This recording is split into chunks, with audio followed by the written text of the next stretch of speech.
B positive என்பது ஒரு மனிதனுடைய மிகப்பெரிய வெற்றிக்கு நாம் பார்க்கக்கூடிய ஒன்றாகும். நேர்மறையான சிந்தனையோடு இருக்க வேண்டும் என்பதுதான் ஒரு வாழ்க்கையிலே மிகப்பெரிய வெற்றி. ஏன்னா எல்லாரும் சொல்லுவாங்க நீ பி பாசிட்டிவ் என்று. ஆனால் நாம் நம்மை பற்றி நேர்மறையாக நினைக்கின்றோமா?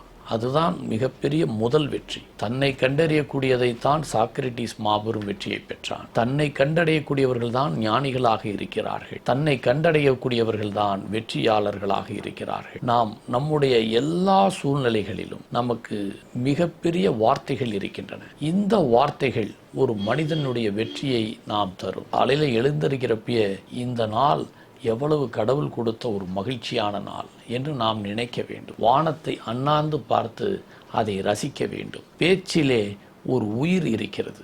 அந்த பேச்சிலே நம்முடைய சிந்தனை திறன் வெளிப்படும். ரேமா என்று சொல்வார்கள். நம்முடைய பேச்சு, நம்முடைய சிந்தனை நம்மை இலக்கை நோக்கி செல்ல வைக்கிறது, எதிர்காலத்தை நோக்கி செல்ல வைக்கிறது.